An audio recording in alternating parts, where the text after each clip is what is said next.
नमस्कार मंडळी, मी मनीषा परत एकदा आपल्या नवीन व्हिडिओमध्ये तुमचं स्वागत आहे। तर आज आहे दीप अमावस्या बरं का। मी आज त्याचीच पूजा केलेली आहे आणि त्याचाच मी ब्लॉग पण शूट केलेला आहे। तर तुम्ही नक्की शेवटपर्यंत बघा आणि मला नक्की कमेंट करून सांगा की तुम्ही पण दीप अमावस्येला अशीच देव्यांची पूजा करता का, आणि जर तुमच्या घरी छोटंसं बाळ असेल तर तुम्ही पण त्याला दिव्याने ओवाळता का, हे नक्की कमेंट करून सांगा। इथं आहे ना, मी सकाळची ही पूजा केलेली होती बरं का। छान असं आवरून मस्त देव वगैरे घासून, जी आपल्याकडे माझ्याकडे दिवा होता ना तो पण व्यवस्थित छान असा घासून मी त्याची सगळ्यांची ही सकाळची मी पूजा केलेली होती बरं का। इथं आहे ते आता माझ्याकडे एकच आहे बरं का दिवा। बाकी जे आहे ते सगळे म्हणजे आरती म्हणा किंवा पण समई आणि माझ्याकडे चांदीचे वगैरे पण दिवे आहेत बरं का। बट ते सगळे गावाकडं आहेत, म्हणून त्याच्यामुळं मी इथं जे आहे तेवढेच मी पूजा करून घेतलेली होती बरं का। एकच होता माझ्याकडे, मी त्याचीच छान अशी सकाळची पूजा करून घेतलेली होती। आणि नंतर हे मी संध्याकाळी कणकेचे दिवे वगैरे बनवून घेतलेले होते। कणकेचे दिवे ते बाळाला ओवाळण्यासाठी बनवून घेतलेले होते बरं का।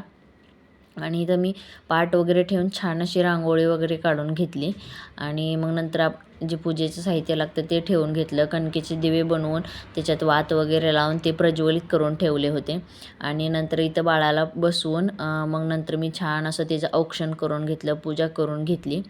आणि मग नंतर म्हणजे मुलगी म्हणजे लक्ष्मीचं रूप असते ना, म्हणून मग मी तिच्या पायांची पण पूजा केलेली होती बरं का। आणि जे मी हे बनवलेले आहेत कणकेचे दिवे, त्या दिव्यांनी मी छान असं तिला ओवाळून घेतलं बरं का। खूप शुभ मानलं जातं बरं का हे असं दिव्यानं ओवाळणं। म्हणजे काय म्हणायचं, बाळाच्या आयुष्यात जे काही अंधार आहे, अंधार म्हणण्यापेक्षा जे काही संकट आहेत ते दिव्यांच्या प्रकाशानं दूर होतात असं म्हणतात बरं का, अशी एक मान्यता आहे। तर आपल्या चालीरीती, आपल्या परंपरा आपणच जपल्या पाहिजेत बरं का। आपण नाही जपल्या तर आपल्या पुढच्या पिढींना संस्कार जाणार नाहीत। त्याच्यामुळं काही काही गोष्टी की त्याचं कारण शोधत बसायचं नाही की बाबा हे का असंच का करतात, त्यापेक्षा करून बघायचं ना। की दिवा घरात प्रज्वलित केल्यानं काय होतं बघू शकता तुम्ही, म्हणजे एकदम असं इतकी पॉझिटिव्ह थिंकिंग होते ना की काय विचारू नका। म्हणजे आपण निगेटिव्ह विचारच नाही करू शकत। त्याच्यामुळं प्रत्येक गोष्टीचं वैज्ञानिक कारण न शोधता जे आहे ते चालीरीती आपण पुढं न्यायच्या बरं का।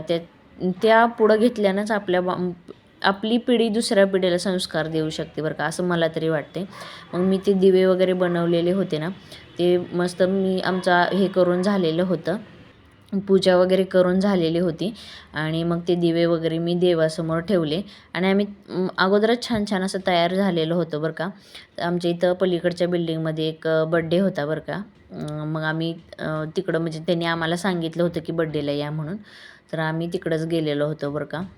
आता बड्डे कोणाचा, एक मिनटं मी दाखवते, इथं तरी दिसणार नाही, खूप सगळ्या जणांना त्यांनी सांगितलेलं होतं बरं का।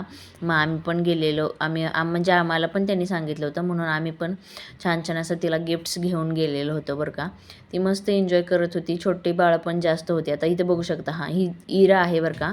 आणि ती उभे राहिलेली इराचे बाबा आणि तिची आई आहे। मी अगदी छोटे छोटेसेच क्लिप घेतलेत बरं का, म्हणजे कालचा दिवस होता, मग तिचा बड्डे पण होता आणि शूट पण मी थोडासा व्लॉग पण मी तयार करत होते, त्याच्यामुळं मग मी तर छोट्या छोट्याशा क्लिप ॲड केलेल्या आहेत त्याच्या।